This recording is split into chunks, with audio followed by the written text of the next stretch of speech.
If you're a founder trying to grow and feeling the weight of what it takes to get to the next level, you need this conversation. Tracy Holland is the co-founder of Hatch Beauty and helped scale it to more than $750 million in cumulative wholesale revenue. She brings both the business lessons and the personal wisdom that comes with that kind of growth.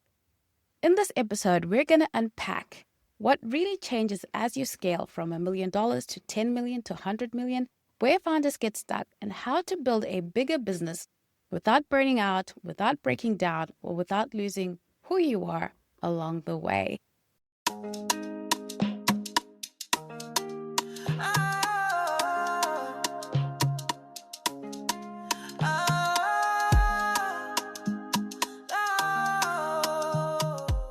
Tracy, welcome to the Entrepreneur's Kitchen. My first question, let's dive right in.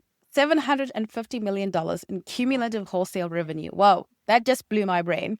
But thinking back on your journey, what were the three most consequential shifts from a working business to truly scaling? Hi, first of all, thank you for having me here and talking. And I love speaking to entrepreneurs. It's a passion of mine because there's so much that I wish that I had access to. And there were so many moments where I thought about quitting. And so if this helps one person continue to push past their fear, then I'm all in.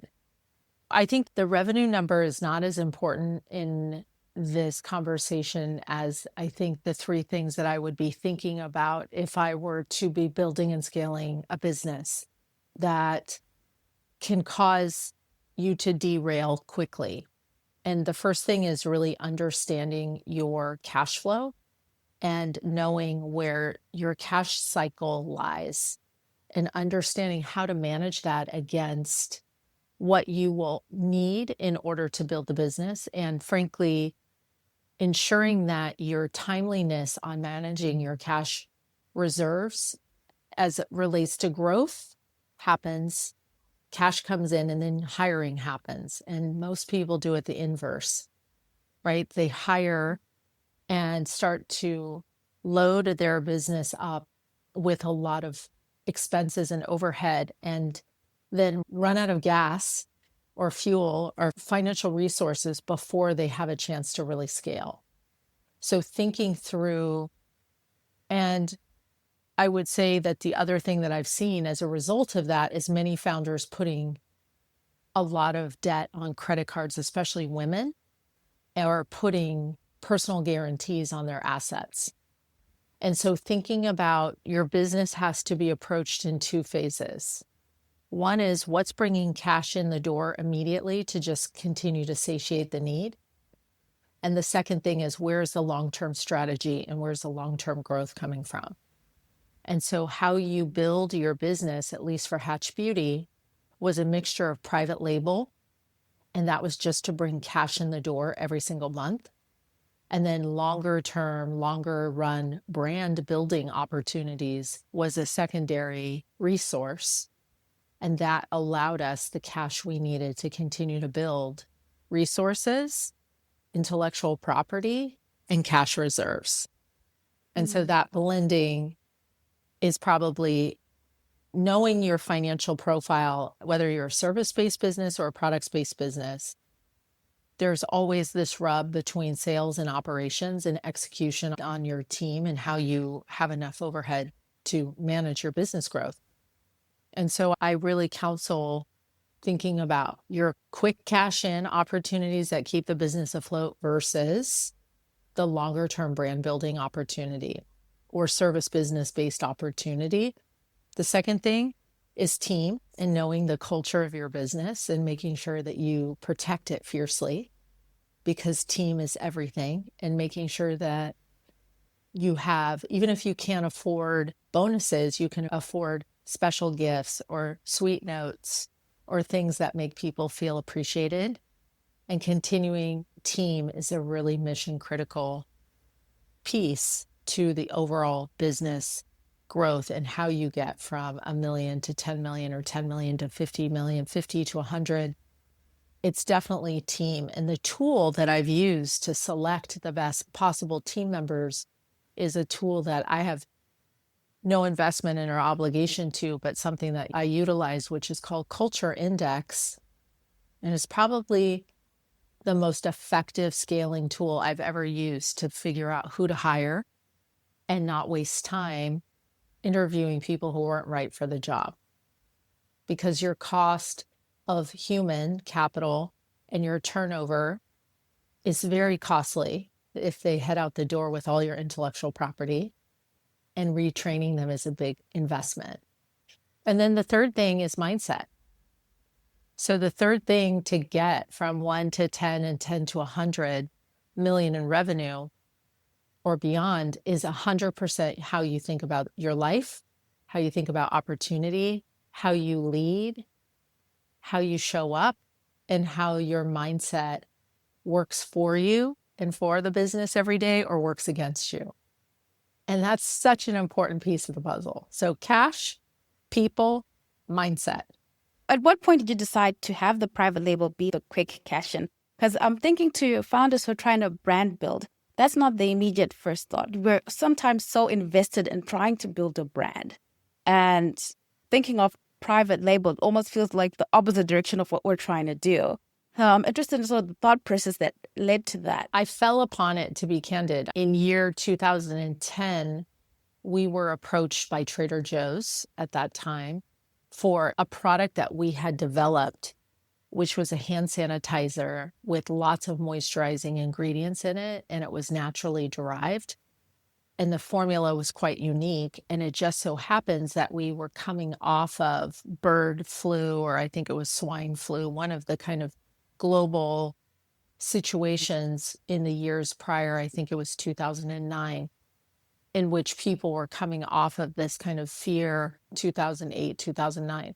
So we had this business opportunity. And when I understood their business model, Trader Joe's is this very prolific and incredible grocery chain here in the US. And most of the products in their stores are Trader Joe's branded product, not other brands. And so when I understood the math and how many units they moved per week, per door, per month, per year, I thought there's no way we can say no to this, because we're talking at least $1 million to $1.5 million SKU at, let's say, 30 to 40% margin. And when you start to look at how you fund a business, you can either borrow against yourself and borrow money to fund, or you can generate additional cash flow and top line revenue and then take a portion of that and put that to your business overhead and your business expenses. And I always advise founders to do the latter, because the former requires one of two things. One, you're borrowing against yourself. So you're taking a personal guarantee, a personal loan, credit card debt, etc. Or alternatively, many times you're giving away equity in your business. You're trading equity for cash flow. You're trading equity for investor funds. My experience with that, although it has not always been a difficult experience, for the most part, I find especially beginning founders never really have an advantage when raising capital in the beginning stages of their business. They're trading a ton of equity for a very little amount of investment capital. So I highly recommend looking at alternative ways to bring cash into your business. And the two biggest opportunities are private label, and the second biggest opportunity is direct to consumer. Tracy, you mentioned that you used a culture index. Tell me, when you were thinking about culture, talk us through how you thought about it. Well, I think we didn't do that, which I think was a mistake. And I have learned a big lesson as a result of that. So I'm grateful for that lesson, which is when you do sit down with a co-founder, if you choose to have a co-founder, aligning on some very important parts of your business relationship and how you are going to run something and what that experience is going to be like is important to talk through. As important as if you were to marry a spouse and choose to have children, and then say, how would you handle it if my son or our daughter does this and this? What would your reaction be? And if you think about it in relationship with a spouse, if you have two very extreme behavior types, one who's punitive and one who's lax, you're going to have friction. And in the case of building a business, if you do have a co-founder, aligning up front on culture and what is and is not workable or acceptable to both of you and how you want people to feel every day they come to work is mission critical. And so I would say with Hatch Beauty, we did not discuss that up front, and that ended up being somewhat of a hybrid relationship with our culture. And we learned a lot, I think, both of us on how to run a business differently on a go forward. But since Hatch Beauty, it's also been a great learning opportunity for me to be very thoughtful and mindful about how I build and scale businesses now and what kind of culture I protect and how important ensuring that is when I interview and hire someone to ensure they're aligned first to the culture before I really think about them as a hire.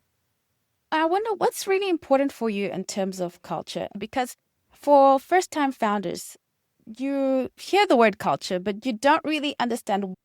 Yeah, I think you have to start with thinking to yourself, how do I want to feel every day that I go to the office or I spend time with my team? And I'm going to speak for myself and what works for me. I want to feel deeply connected and invested in everyone's well-being and best interest. I want to win for them and I want them to win for me.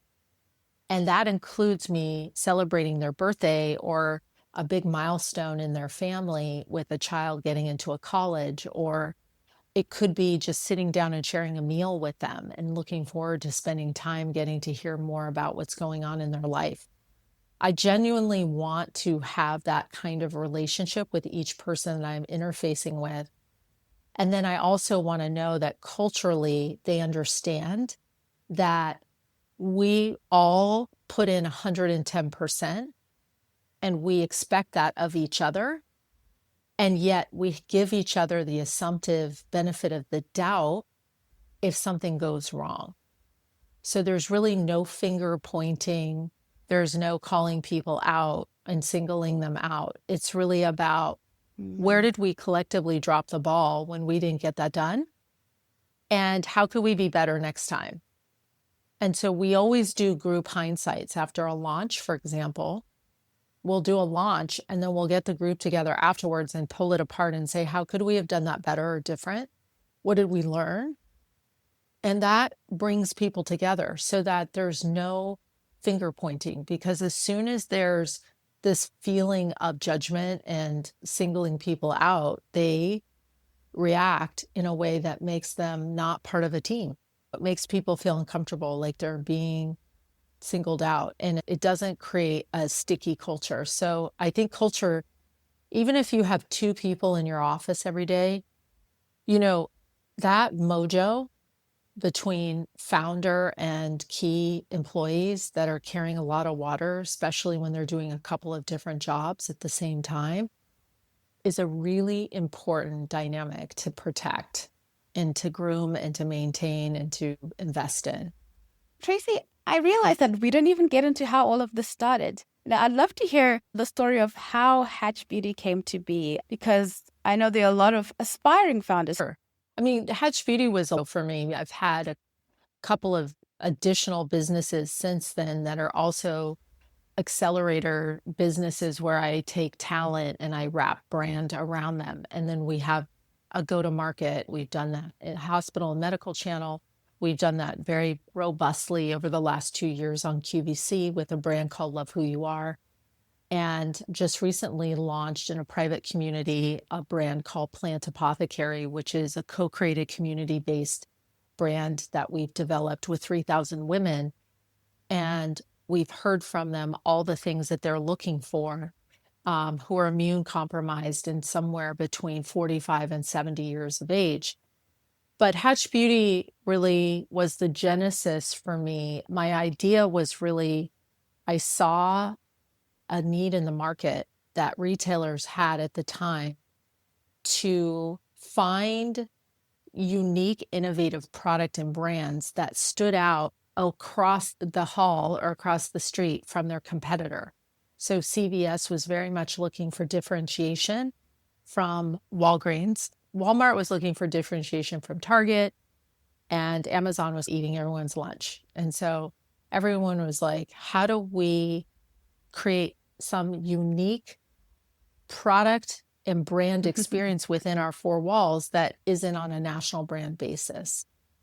And frankly, the genesis of that concept came for me in 2007 and 2008 on two different initiatives I worked on, one with CVS and one with Costco on the Kirkland Signature brand, in which we took Kirkland Signature in the beauty business, in the beauty department, and we really worked through how do we bring a beauty and innovation, an ingredient story into Kirkland Signature with the body lotion program that we developed with them.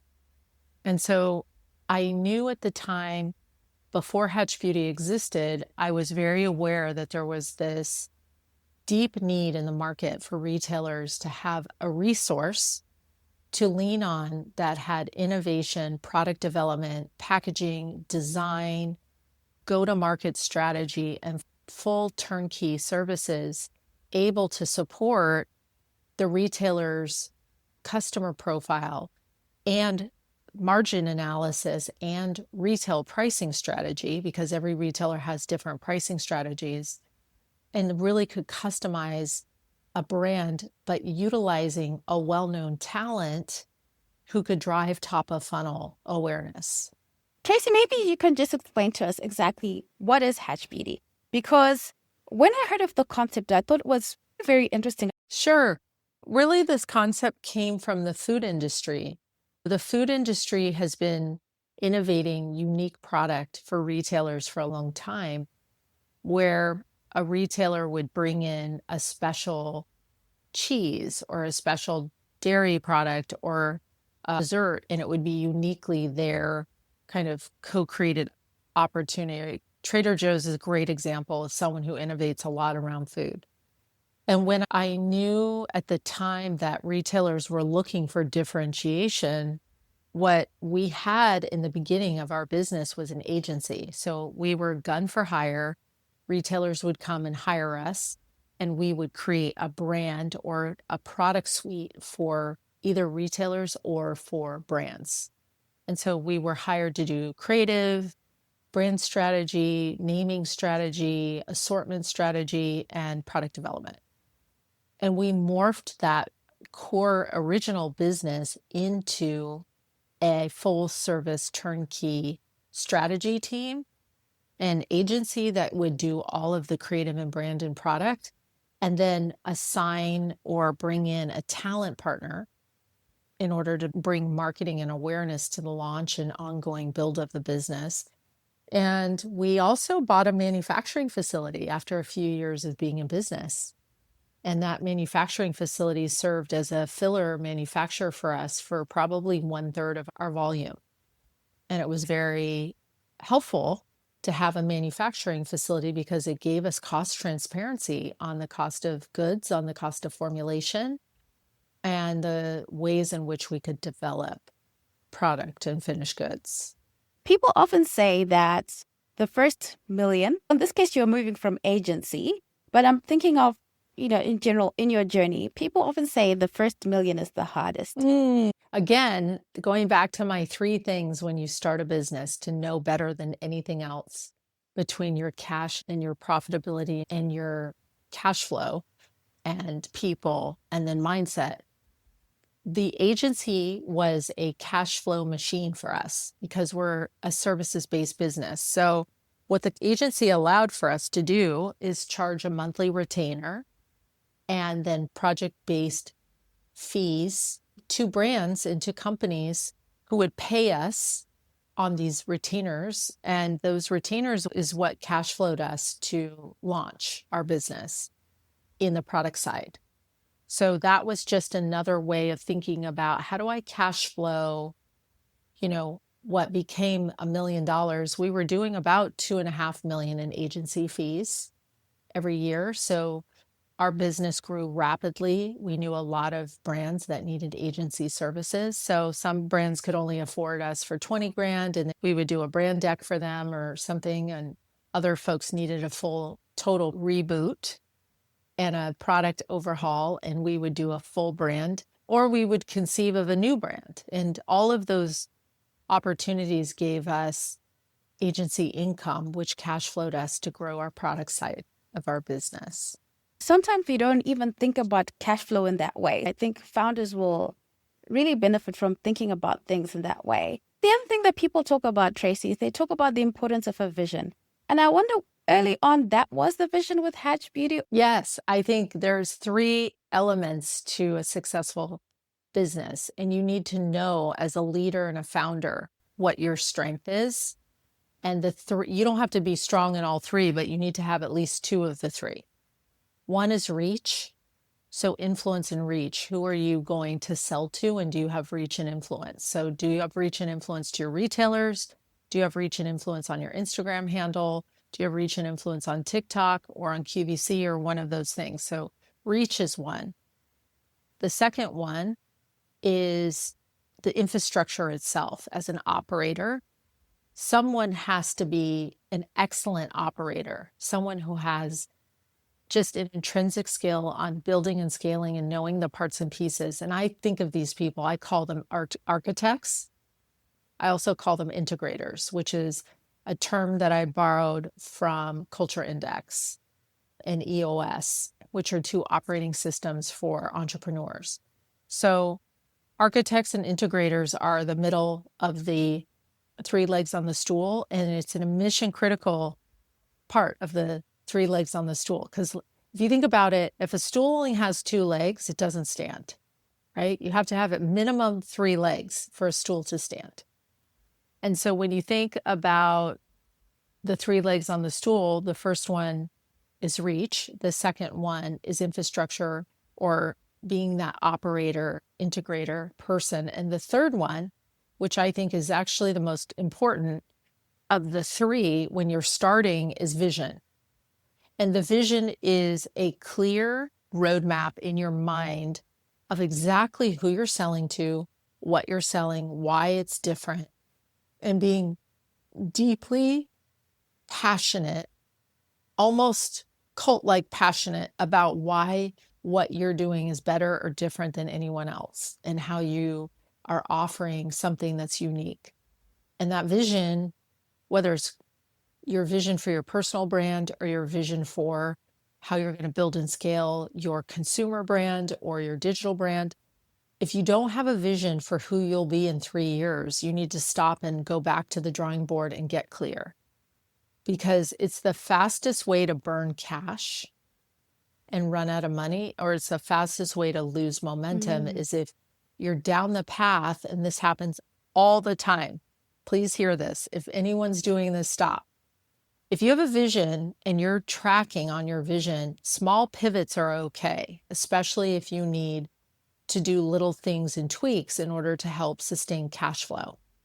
But to do a radical shift on your vision halfway down the path generally happens because founders get founder fatigue, and they burn out, or they quit, or they think this isn't working and I'm going to shift. And that is the biggest loss of momentum, causes the most fallout, I think, on businesses. And I buy distressed assets. I've met and bought plenty of businesses now that have not succeeded, even though they should have, because they had the right idea and the right opportunity, but the founder lost their vision, and then they lost their momentum. And I just talked to one today. I talked to a founder today who has built this gorgeous, beautiful business to 20 plus million in revenue. And then in 2021, she became disenfranchised with the category, started to pull back from some of the businesses she was doing. And now she's at half the revenue, literally in half. And she's saying, I want to sell the company. And I said, you're not selling as a company, you're selling as a distressed asset, because you've literally lost 50% of your business in the last 4 years, there's no way to sell this and extract cash out the way you're anticipating unless you start to think differently on who's going to buy it. Well, a lot of times you think, oh, if I get to a certain number, I won't feel like the decision she made at 20 million, you would think that someone would charge ahead. Mindset is the key. It's one of the 3 most important aspects of building a successful business and being a successful entrepreneur. And I will say probably the most important thing you can do is hire an executive coach from the beginning. As soon as you start having enough momentum and cash that you can afford, and you can find executive coaches for $250 to $450 a session. And that sounds like a lot of money, but when you think about what that exec coach does to keep you accountable. And yes, now there are lots of AI coaching. There's so many cool AI programs that give you feedback and keep you accountable. I think accountability buddies are really incredible. And inside of Inner Fifth, which is an entrepreneurial group that I started 4 years ago, accountability buddies has been a foundational part of how I think about helping women entrepreneurs succeed and overcome their own worst enemy, which is usually themselves. Yeah, I hear you on that one. Tracy, when someone is looking for an executive coach, what are you looking for exactly? It depends on who you are and how you operate. I like coaches who have already exited and had a really successful business. I personally look for someone who's had more success than I have and who has already been there, done that.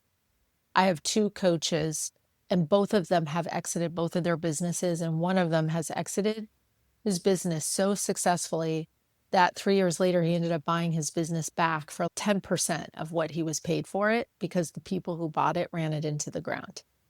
So he's an awesome executive coach. Why? Because 1, he understands the grind of what it means to build and grow and scale a business. 2, he's very clear on what it takes to exit and to successfully execute on a plan. And 3, I think someone who's had more success or has already been there and seen it all is a very useful and helpful person. So I would highly encourage people when looking at an exec coach, this isn't someone that you want to hire who's just completed their certification program and used to be, let's say, a school teacher or an athlete and now is becoming a life coach or an executive coach, and they're starting their new coaching business. I think you need to surround yourself with 5 people on a regular basis who are as or more successful than you are, and laser focus on what you want to accomplish. And then hold yourself accountable by meeting with them each week and having them give you feedback and show you your blind spots. So helpful. Tracy, I saw on your Instagram a long while ago, actually, where you announced that Hatch Beauty had been bought, and you mentioned just how many stages the company had gone through. But what struck me is that you also mentioned the life stages that you, the founders, had gone through with this business. You mentioned becoming moms. And I wondered, for female founders, you've lived this. If any of the women listening are entrepreneurs and moms, I really feel for you because I know you'll never feel like you're getting it right, meaning you never have enough time, right? We all have the one equalizer in the world, which is time. We all have the same amount. We've been given 24 hours in a day. And assuming those 24 hours can be spent, any amount of those in waking hours, how you carve those hours out and how productive you are and what you do with that time is really mission critical to your success. And I can tell you, coming into motherhood, that was a very important job for me and something I took very seriously and wanted to do a good job. And your other baby, which is your business, and then the other people in your business need a lot of your time and attention for that to grow.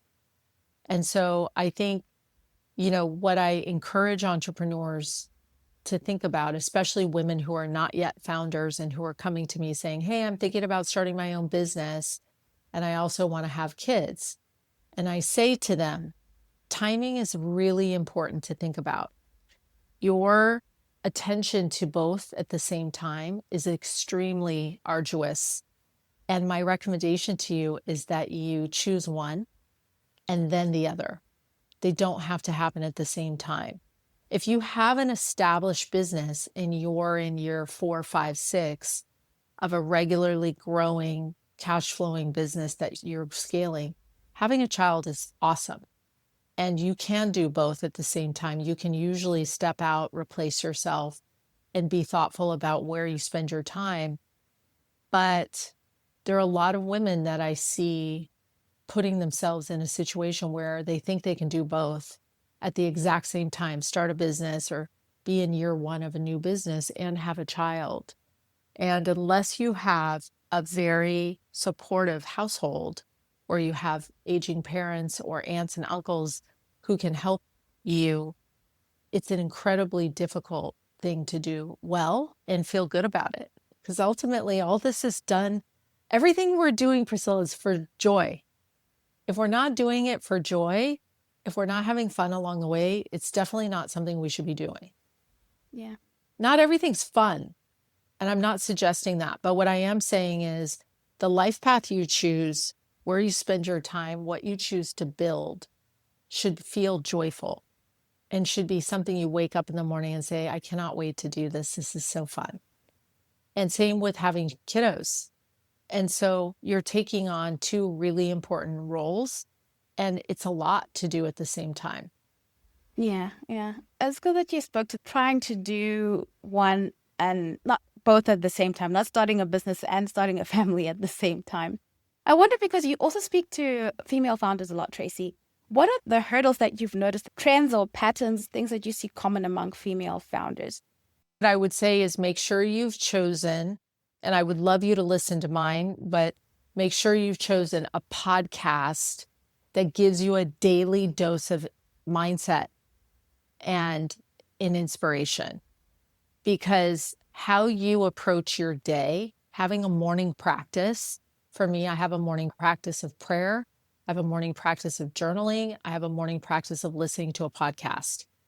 Then, of course, I go work out and I get back and I start my day around 5:30, and I usually am in the office or able to start calls around 8:30. So for that 3 hours in the morning between taking my kids to school and getting myself through my daily morning rituals, it sets me up to have the most impactful day possible.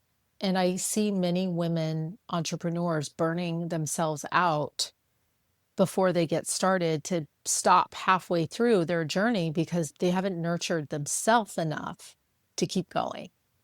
And when people say, I can't afford to nurture myself, I have no time, what do I do?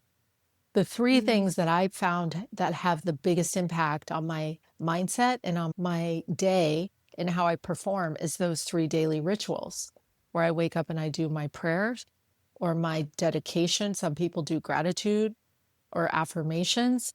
I do my journaling. So I really write down, here's what my day is going to look like today. Here's what I'm calling forward. Here's my future self that I'm bringing into today, my future self energy of who I'm going to be in the world. And then I'm going to spend some time listening to someone who inspires me and having that podcast, that daily affirmation, that dose of positivity from someone else as you're getting ready in the morning. You can be getting ready and listening to a podcast. It's powerful. Because sometimes you think, oh, if I just wake up and get straight to work, and actually to have that sort of sustainable rhythm. And like you said, keeping that joy is really important, to not getting to that point of, why am I doing this? Is this even worth it? I could be doing something else. I like that you mentioned that you also experienced that, because a lot of people think, oh, Tracy, she can't have experienced that because things worked out for her. But I like that you mentioned that you also had those moments of you feeling like you want to quit, and that mindset work is really important. I wanted you to talk to the founder who's maybe at $1 million. First of all, I started this conversation out with saying that the numbers don't really matter. And I say that knowing that when you look back on the history of Hatch Beauty and where we started, I think our first year we did 2.5 million, the second year 10 million, and the third year like 15, and then 50 and then onward to 100. I think it was by the year 5.5 or 6. And we continued at that pace pretty much up until I sold the business. And what I would say is the stress level was the same throughout all those years, no matter the number. The stress concerns or the epicenter for the causation of the stress was different depending on what year we were in. And so there's never a there. That's what I want everyone to hear. There's no there, meaning if you're at $1 million loving what you do and you're excited to get to work and you're fired up about building your business, 10 million is going to feel awesome. And yes, it's so possible. AI makes it even more possible today, more than ever before. So it is the biggest opportunity of a lifetime that everybody's in right now. And that's why inside of Inner Fifth, we spend so much time talking about live streaming. We call it live stream selling, but it's not selling, it's live stream connecting. And once you build an audience, once you build a community, once you build momentum, you can really sell anything. And so your investment in live streaming and building community is all about eventually being able to sell something, but it's not about selling from day one. It's about building. The universe right now is providing so much opportunity for people to make money and make money from their homes, make money part-time.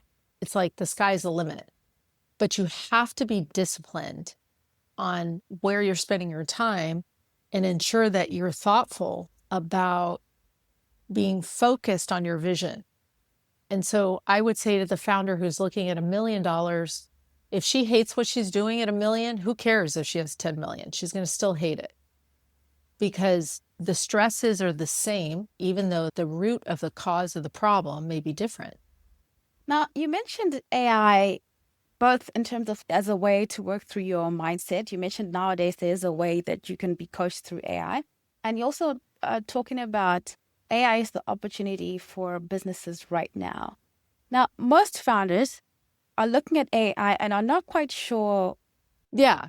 AI is one of the biggest gifts that we've been given, I think, in our lifetime. We as entrepreneurs should be so grateful what we can do now utilizing AI tools and infrastructure would have been millions of dollars in overhead in staffing 5 years ago.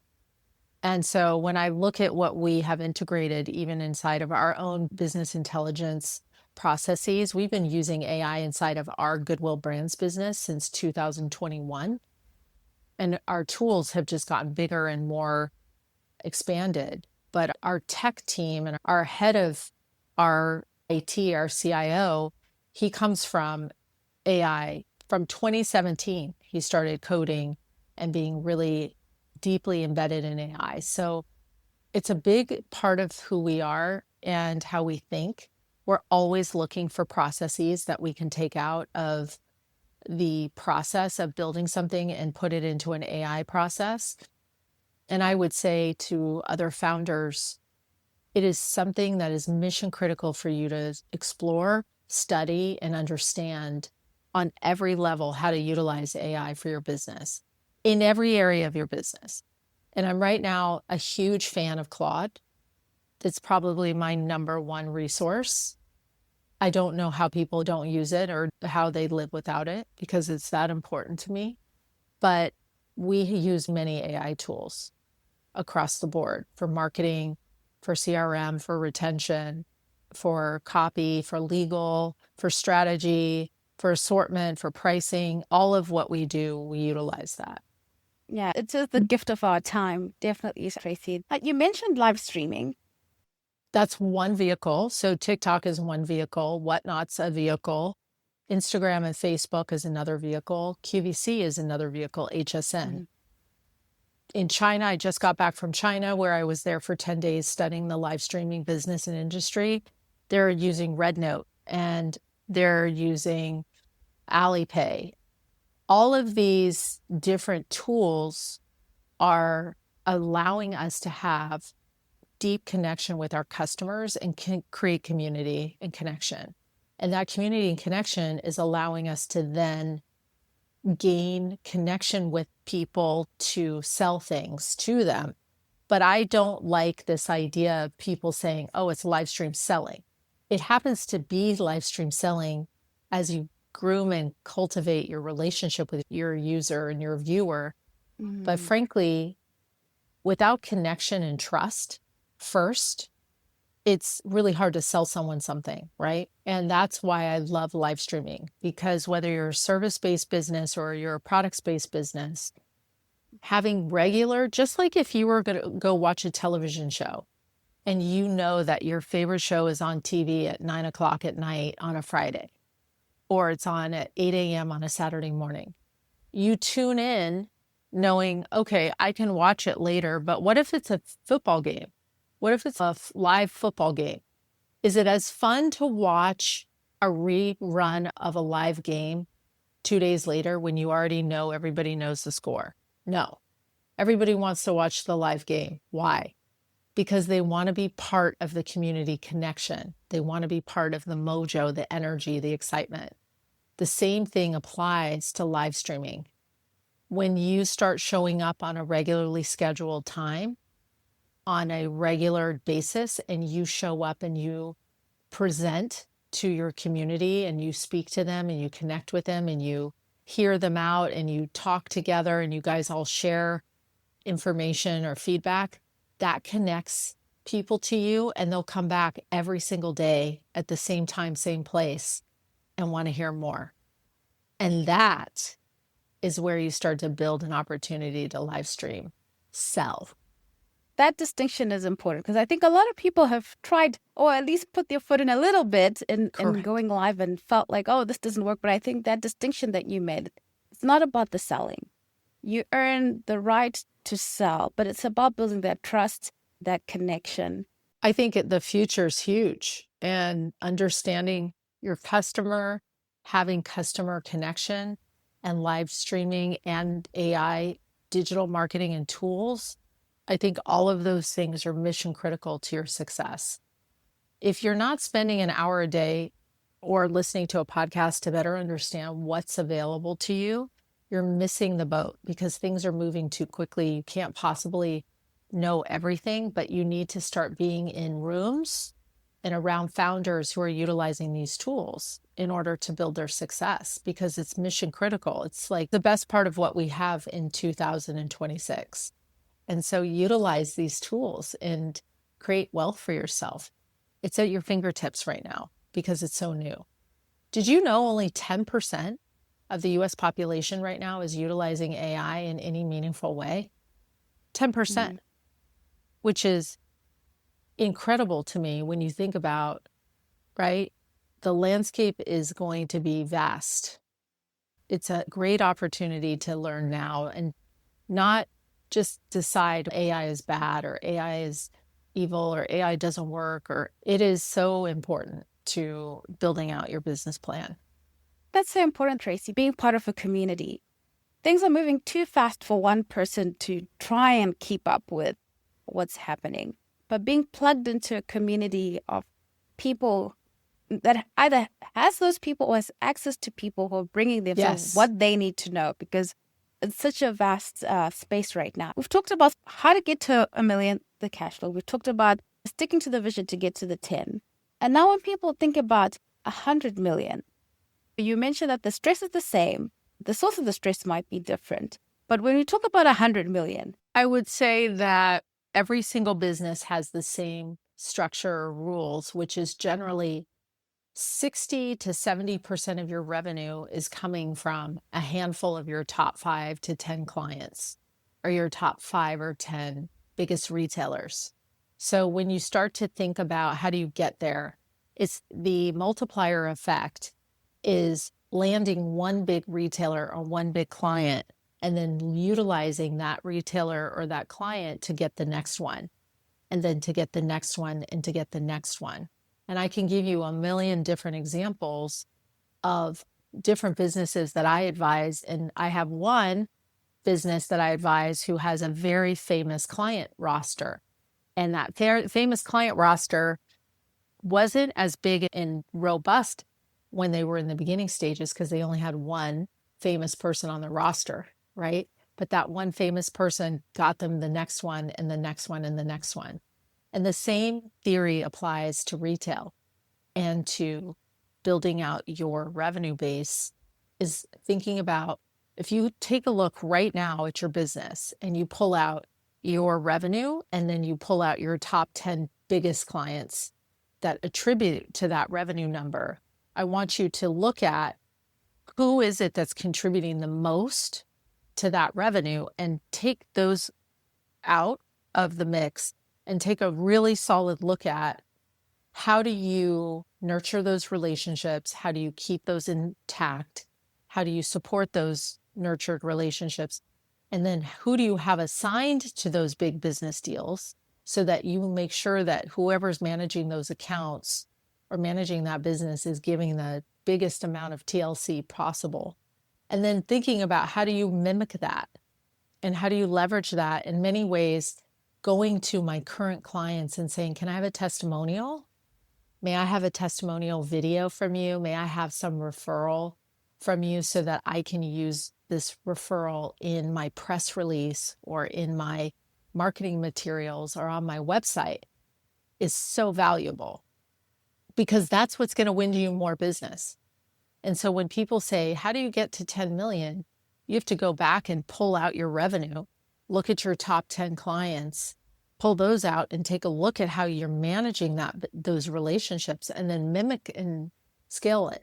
I think when people listen to this, it's going to be a really good episode, Tracy, because I think you cut through a lot of the fluff that's out there for people to really think clearly about what it is that they're trying to do and where they're trying to go and how to get there, how to multiply things so that they can get there. To finish this off, Tracy, if I could please just do a rapid fire round with you. What does scaling expose? Probably where you're best suited in the business. Not everyone's good at everything. Know your strengths and know your weaknesses. And scaling definitely shows weaknesses fast and where you should be focused. And then know thyself. Know thyself and stay in your lane. And then hire the best talent you possibly can to take over the areas of the business that are not your strength. Fast as your number one investment. What matters most in building a brand? Cash. Making sure you have enough cash flow and figuring out your margins and making sure you have enough reserve to build and scale. What was the most enjoyable stage of building Hatch Beauty? Probably finally selling it and moving on. And that business was incredibly vibrant, and we had amazing employees, and we had so many wins and so many successes.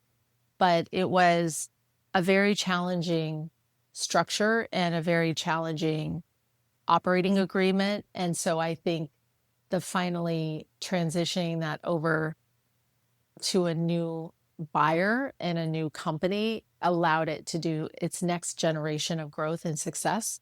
And that was really cool to watch.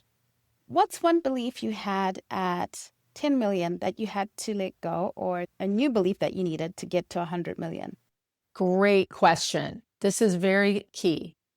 Who you have around you at 10 million in terms of staff and key people and or advisors looks very different than when you're at 100 million. And recognizing that $10 million number, the people who wear multiple hats and who are really good at lots of things and are running around doing it all, really need to find a replacement role with someone who has a vertical expertise in their area. So replacing your top talent generally is must have or must do. And the second piece of it is your advisors are very different. So your CPA firm, your law firm, your M&A firm, your advisory council, and that's probably one of the most important things to build in the very beginning, many times looks quite different from 1 to 10 million than it does at 100 million or above. Oh, really interesting. Thank you for that. Now, what's the one boring discipline? A boring discipline? I don't do anything boring, so I don't know. I have zero input for you on that.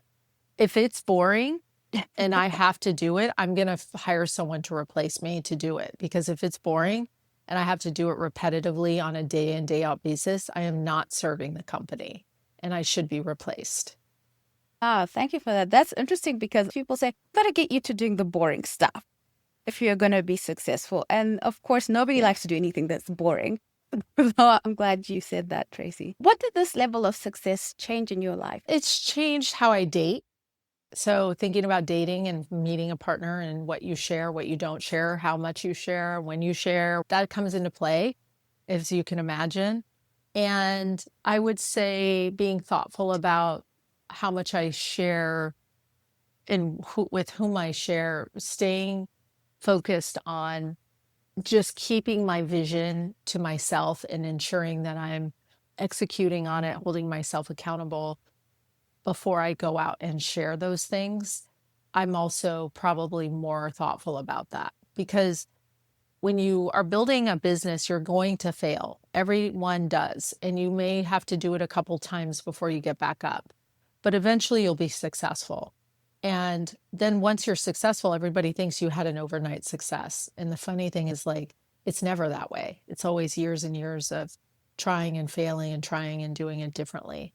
So I think at the level where you've had success and all of a sudden you've done it many times, keeping your inner circle tight is very important. The last question, Tracy, is that for the founder who's thinking, I want to build $100 million brand today, and I know for you, you say the numbers are not important, but to the founder who's thinking that way, what you see that's happening out there would you say, oh, maybe pick this or think about doing this because of all the opportunity that exists today? Definitely live stream selling, definitely live stream community building, show up on time, be regular, be consistent. If you're going to do 9 to 11 or 9 to 12 live streaming every day, do it.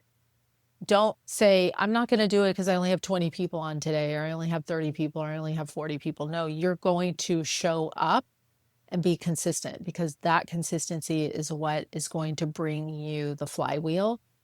And also utilizing all these AI tools, making sure that you're really being thoughtful about how you can leverage these tools to start to cut overhead and to have faster response time and be more successful is really important. Thank you for that, Tracy. Please, if someone wants to connect with you or learn more about what you do, where can they go, Tracy? I don't do one-off connections because I couldn't, otherwise it would be a full-time job. But anyone can check out what we do at Inner Fifth. I do innerfifth.com, INNER, fifth, FIFTH. We have an accelerator for female entrepreneurs, and it's a huge flywheel and has been growing and growing with amazing women entrepreneurs that are looking for digital strategy, go-to-market strategy, consumer strategy, and live stream selling strategy. So I highly recommend taking a look at that. This year is very focused on digital strategy and live streaming. We have a cohort that starts every quarter, so it's only $997 per quarter to join, and you can learn everything we're learning. And it's very impactful. And we have a very active Slack channel where people are involved with each other's businesses. And then Potential to Powerhouse is my podcast, and anyone can take a listen for free and hear what it is that I believe, more information on how I think about building and scaling. I think that's a really important thing to start to rely on other people who have done it before you more successfully and learn from them so you don't make the same mistake. Oh, thank you so much, Tracy. It's been an amazing conversation. I'll link those two things below. Please do check out innerfifth.com and check out Tracy's podcast. I'll also put that in the link below.